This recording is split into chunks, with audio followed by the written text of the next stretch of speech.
తిరుమల శ్రీవారిని దర్శించుకున్నారు పలువురు ప్రముఖులు. ఉదయం వీఐపీ విరామ సమయంలో AP assembly speaker Ayyanna Patrudu కుటుంబ సభ్యులతో కలిసి స్వామివారికి మొక్కులు చెల్లించుకున్నారు. Drums Sivamani, producer, Telangana film chamber general secretary శ్రీధర్లు స్వామివారిని దర్శించుకున్నారు. వారికి రంగనాయకుల మంటపంలో వేద పండితులు వేద ఆశీర్వచనం అందించారు. స్వామివారి తీర్థ ప్రసాదాలు అందజేసి పట్టు వస్త్రంతో సత్కరించారు ఆలయ అధికారులు.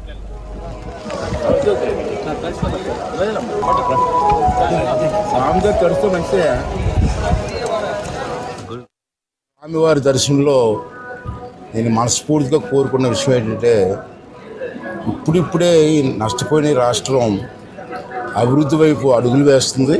ఇటువంటి రాష్ట్రంలోని ప్రజల్ని ఆశీర్వదించి ఈ రాష్ట్రాన్ని అభివృద్ధి వైపు నడిపించే శక్తిని చంద్రబాబు నాయుడు గారికి ఇవ్వాలని చెప్పి నేను మనస్ఫూర్తిగా కోరుకుంటున్నాను. అలాగే రాష్ట్రంలో ఉన్నటువంటి ప్రజలందరినీ కూడా ఆశీర్వదించి అందరం కలిసి ఈ రాష్ట్రాన్ని ముందుకు తీసుకెళ్ళి అభివృద్ధి చేయడంలో భాగస్వాములు కావాలని, దానికి ఆ సాయశక్తులు ప్రజలకి మాకు అందరికీ ఇవ్వాలని చెప్పి వెంకటేశ్వర స్వామిని మనస్ఫూర్తి